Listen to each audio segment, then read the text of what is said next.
하고 있는 우리 박영무 목사님, 광주 안기옥교회 담임 목사님이시고 당회장이신 우리 박영무 목사님의 세계 속으로 저희들이 오늘 들어왔습니다. 네. 박영무 목사님에 대해서는 여러분들이 익히 잘 알고 계시리라고 믿고요. 어쨌든 한 세기의 특별한 목표 철학과 또 신앙관을 가지고 이렇게 국가관을 정립하고 나라와 민족을 위해서 자신의 어떤 안위를 생각하기보다는 이 나라의 민족을 위해서 그리고 이 나라의 민족이 하나님 나라를 이루는 일에 쓰임을 받기 위해서 몸을 던져 헌신하고 또 수고하시는 그런 귀하신 목사님이 섬기는 이 지성전에 들어와서 우리 허신 목사님이 주도하고 있는 이 교육 포럼에 함께 할 수 있게 되어서 큰 영광이라 생각하고 함께 하시는 여러분들과 함께 하나님의 크신 은혜와 사랑에 흠뻑 젖을 수 있는 이 시간이 되었으면 좋겠다는 그런 바람을 가져봅니다. 여기 우리가 모이는 이 모임이 개혁 포럼입니다. 개혁. 그래서 우리가 무엇을 개혁할 것인가 이것을 생각해보지 않을 수가 없어요. 그래서 이 정체성에 대해서 모호한 정체성보다는 분명하고 확고한 그런 정체성을 이 모임을 통해서 이 포럼을 통해서 좀 더 분명하고 확립하고 주어진 사명을 감당할 수 있는 우리들이 되어야 하지 않겠나 하는 생각을 해보게 되었습니다. 그래서 이 개혁이라는 이 생각은 우리 종교적인 개혁도 있고요. 또 내 개인적인 개혁도 있고 또 교회적인 개혁, 신앙 개혁, 국가 간 여러 가지 이런 개혁해야 할 부분들이 많이 있습니다. 그래서 우리가 모여서 이 개혁이라는 이 단어를 놓고 여러 가지 모양으로 우리가 고민을 하고 생각을 하면서 뜻을 모으고 마음을 모으고 그래서 내 생각과 다르다고 해서 이 시간을 외면하고 이 시간을 소홀히 여기고 그러는 게 아니라 내 뜻과 다른 그런 어떤 메시지가 나오고 그런 어떤 형태가 형성되고 이루어지는 그런 상황에 놓여 있다 할지라도 우리는 또 양보할 줄도 알고 또 인정하면서 또 참여할 줄도 알고 이런 선행이 보여져야 되지 않나 생각을 해봅니다. 그래서 오늘 이렇게 훌륭하신 우리 목사님들 많이 모이지는 못했습니다만은 그래도 이렇게 귀하신 한국교계의 큰 지도력을 발휘하고 계시는 우리 목사님들이 이렇게 모여서 한 달에 한 번씩 모여서 이 개혁 포럼을 이렇게 주도하고 또 참가해 가고 있다는 사실이 우리 하나님께서 보실 때는 참 기뻐하시는 그러한 모임이 되지 않겠나 이런 생각을 해보게 되었습니다. 우리 허신 목사님과 함께 오늘 이 시간을 또 참여하기 위해서 오면서 여러 가지 대화를 나눴습니다만 저는 그래요. 우리 허신 목사님하고 함께 이렇게 있으면 참 국가관이 더 분명해지는 것 같고 희미해졌던 그런 어떤 역사관이나 세계관이나 국사 이런 역사관들이 국가관들이 좀 더 뚜렷해지고 좀 더 확실하게 정립이 되어지는 것 같아요. 그래서 내 주변에 누가 있느냐에 따라서 내가 어떤 모습으로 달라지고 바꿔지는 것이다. 이런 생각을 해보게 되거든요. 물론 내 주변에는 항상 우리 주님이 계시고 하나님의 말씀이 있습니다. 그러나 이 성경적 국가관이나 이 사회관이나 어떤 이념은 보수 아니겠습니까? 성경은 보수적인 이념을 가지고 있어요. 그래서 우파라고 그러잖아요. 우쪽, 오른쪽, 바른 쪽. 그래서 예수님도 오른쪽에 오르셨잖아요. 우편에, 하나님 우편에 앉으셨잖아요. 이 우편이라는 것은 의로운 쪽이라는 것을 의미하는 거거든요. 바른 쪽, 오른쪽. 그래서 우편이라는 표현을 씁니다. 그래서 예수님께서 부활하시고 승천하셔서 하나님 우편에 앉으셨다는 것은 하나님 오른편, 우편에 앉으셨다는 것은 오른쪽에, 바른 쪽에, 의로운 쪽에 앉으셨다라는 그런 뜻이 되는 것입니다. 그러므로 우리가 이 성경을 보면서 국가관을 정립을 하면 이 올바른 쪽, 의로운 쪽, 이것을 생각해보면 이것이 바로 우파라는 거예요.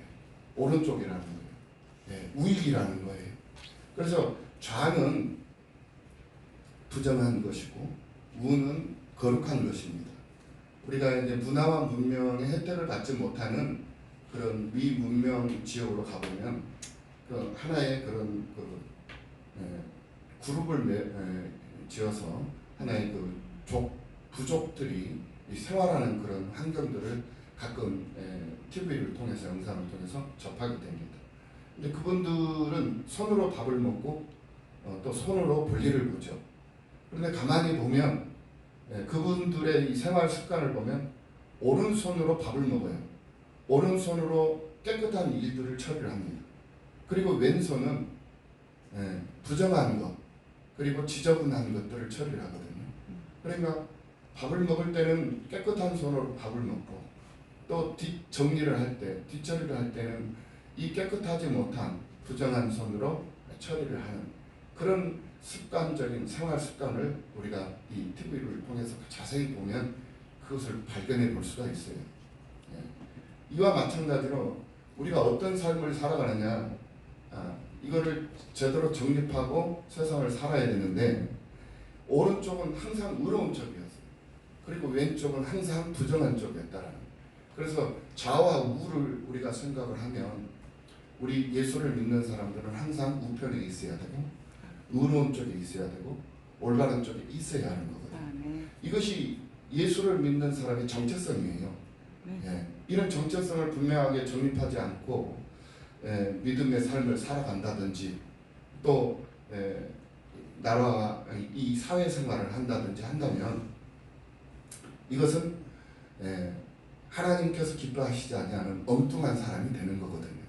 그래서 오늘 본문의 말씀을 배경으로 해서 잠깐 은혜를 나눌 것인데 이 사사시대는 왕이 없던 그런 시대였습니다. 그러다 보니까 자기 소견에 오른 대로 그냥 다 행동하고 생각하고 판단해서 살아버리는 거예요. 그때 당시에 이 제사장들, 레위 족속들이 성전에서 하나님을 가르치고 성전에서 하나님께 경배하는 예식 또 하나님을 믿는 믿음의 삶이 어떤 것인가를 성실하게 교육하며 양육하며 가르치며 살았다면 이스라엘 백성들은 하나님을 아는 일에 힘썼을 거예요. 그리고 하나님을 알기 때문에 어떻게 신앙생활을 해야 하고 어떻게 교회 생활을 해야 되고 그런 것들을 잘 정립하고 신앙인으로서의 본분을 다했을 거예요. 쉽게 말하면 하나님 앞에 제사를 드리는 일을 즐거워하고 또 성전 찾는 일을 기뻐하면서 11조를 하고 양을 가지고 와서 제물을 드리고 그렇게 하면 그때 당시 이 성전에 살고 있는 이 제사장들은 배고픔의 문제가 결코 문제되지 않았을 거예요. 그런데 그들이 제대로 된 사명을 감당하지 못하니까 이스라엘 백성들은 하나님을 알지 못했고 또 신앙생활을 어떻게 해야 될지 어떻게 해야 할지 교회 생활은 어떻게 해야 될지 이게 잘 정립되지 않았던 상황이었어요. 그 이유가 뭐냐? 제사장들이 제사장으로서 역할을 하지 못했기 때문에 그런 거거든요. 그래서 그 역할을 제대로 감당했다면 그런 일이 없었을 텐데 그들의 사명을 제대로 감당하지 못하는 상황이 되다 보니까 이스라엘 백성들이 교회를 찾지도 않고 제사를 지내지도 않고 하나님께 경배하지도 않냐고. 그러니 교회는 가난해질 수밖에 없었던 거죠. 그래서 성전 찾는 이들이 없으니 성전에서 살고 있는 제사장들은 배고픔의 문제를 해결하기 위해서 자기의 문제를 해결하기 위해서 떠돌아다니는 그러한 상황이 되고 말았다는 거예요. 그래서 먹고 사는 문제를 해결하기 위해서 성전을 떠났어요. 성전을 떠나니까 어떤 상황이 발생이 됐습니까? 바로 이 미가라는 이 한 청년의 집에 이르게 됐는데 이 미가의 어머니가 자신의 재산을 도둑을 맞았어요. 자신의 재산을 도둑을 맞으니까 이 어머니가 이 쌍놈 새끼야, 어떤 새끼가 내 돈 훔쳐갔나? 이 벼락 맞아 뒤져라. 이런 아주 험악한 그런 욕설을 막 퍼붓고 다니는 거예요. 그러니까 미가가 그 말을 듣고는 어머니가 저주를 하고 다닌다는 사실을 알고 어머니한테 고백을 해요. 사실은 제가 어머니 돈을 훔쳤습니다. 그리고는 그 훔친 돈을 어머니한테 다시 내놔요.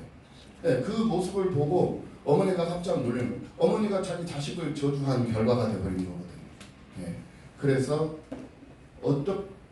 어떻게 해야 될지 모르는 자기 소견에 오른 대로 살던 그 시대의 그 상황이었기 때문에 어머니는 자식을 위한 신당을 짓고 또 자식을 위해서 우상을 만들어가지고 그리고는 그 자식을 위해서 이제 기도를 하죠. 그 신상에다 기도를 합니다.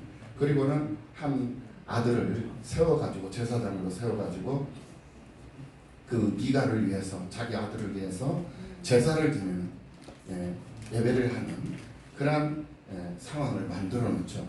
그렇게 미가 집에 엉터리 제사장이 만들어지고 엉터리 신당이 만들어지고 그렇게 해서 사람을 위한 그러한 예배를 드리고 사람을 위한 그런 신앙생활을 하게 되는 그런 사회적인 그런 환경에 놓이게 됩니다. 이런 상황에서 레위 사람이 배고픔의 문제를 해결하기 위해서 떠돌아다니다가 미가의 집에 이르게 됩니다. 미가의 집에 이르게 됐을 때 이 미가는 그 레위 청년을 자기를 위해서 예배를 드리는 제사를 드리는 제사장이 되라라고 권유를 해요. 그리하면 너의 배고픔의 문제, 너의 의복, 네가 먹고 사는 모든 문제 해결해 줄 것이다. 그러니까 이 레위 제사장은 배고픔의 문제를 해결해야 할 그런 해결하기 위해서 잘못된 선택을 합니다. 그래서 하나님을 위한 하나님의 제사장이 되어야 할 이 제사장이 결국은 사람을 위한 사람의 제사장이 되어서 세상을 살아가는 그런 참 가슴 아픈 그런 상황이 발생이 되는 것을 볼 수가 있습니다. 그래서 사람을 위한 제사장이 되고 또 가나안을 심판하기 위해서 허락하신 가나안 정복 전쟁을 선량한 양민을 죽이는 살육 전쟁으로 바꿔버리는 그러한 상황에 이르게 되는 것을 볼 수가 있습니다. 이러한 일을 잘못된 일을 서슴없이 행할 수 있었던 이 단지파의 이 행위는 가나안을 점령하라는 하나님의 명령을 모욕한 것이었고 하나님의 뜻과는 전혀 상관이 없는 자기들만의 우상 숭배의 행위였던 것을 우리는 볼 수가 있습니다. 이처럼 단지파가 사명을 버리는 동안 사명을 저버리는 순간에 그들은 엉뚱한 살인자가 되고 또 엉뚱한 그런 우상 숭배자가 되버리고 말았다는 것을 볼 수가 있어요. 하나님을 위한 제사장이 되어야 하는데 사람을 위한 제사장이 되고 라이스 땅의 그 선한 사람들을 모조리 다 도륙을 하고 살육을 하는 살인자가 되는 그러한 상태로 이르게 되는 상황을 우리가 볼 수가 있습니다. 이것은 하나님 앞에 구별되고 성별된 우리들이 하나님의 뜻대로 살 것인가 하나님의 뜻인 것처럼 착각하면서 세상을 살 것인가 이것은 굉장히 중요한 선택의 몫이 되는 것입니다. 살아가는 인생길이 아무리 힘들어도 울면서 가야 하는 길일지라도 하나님께서 주신 사명이라면 내가 그 사명 가지고 설령 가다가 내가 넘어지고 쓰러지는 그런 한이 있더라도 그 길을 그대로 걸어가는 사람이 진짜 사명자요 진짜로 예수를 믿는 믿음의 사람들이고 진짜로 거룩하게 구별된 그런 사람들이다 라고 정리를 해볼 수가 있을 것입니다. 세상에는 하나님이 주신 것이 있고 세상이 준 것이 있습니다. 오늘 본문 18장 10절 말씀을 보면은 혼합종교 엉터리 제사장이 이 단지파 정탐꾼들에게 라이스 땅을 가리켜서 하나님이 그 땅을 너희 손에 넘겨주셨다며 공갈치는 그런 상황을 목격해 볼 수가 있습니다. 이 라이스 땅은 단지파가 임의적으로 쳐들어가는 곳이지 하나님이 그들에게 주신 땅이 아니었어요. 그 때문에 죄 없는 이 라이스 성읍 주민들은 그들이 휘두르는 칼날에 억울하게 죽어갔던 것을 볼 수가 있어요.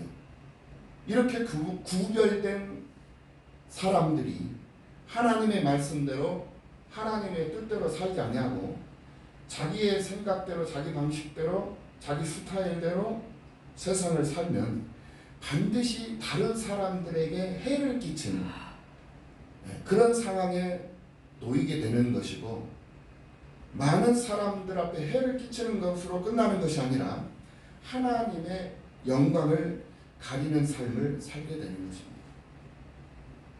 그리고 그 끝이 좋지 않은 것을 볼 수가 있어요. 무슨 말인가? 단지파는 역사의 어느 시점부터 이스라엘 모든 그 12지파 가운데서 흔적도 없이 증발해 버렸다라는 사실을 우리가 확인해 볼 수가 있습니다. 요한계시록 7장 말씀을 보면은 이스라엘 각 지파들이 14만 4천 명으로 등장을 하는데 각 지파들이 1만 2천 명의 입맞은 자들의 수가 언급되는 그런 말씀이 있습니다. 그런데 그곳에 단 지파가 보이지 않는다는 거예요. 결국 이 단 지파가 차지한 이 라이스 성읍은 하나님의 선물이 아니었다는 것을 볼 수가 있습니다.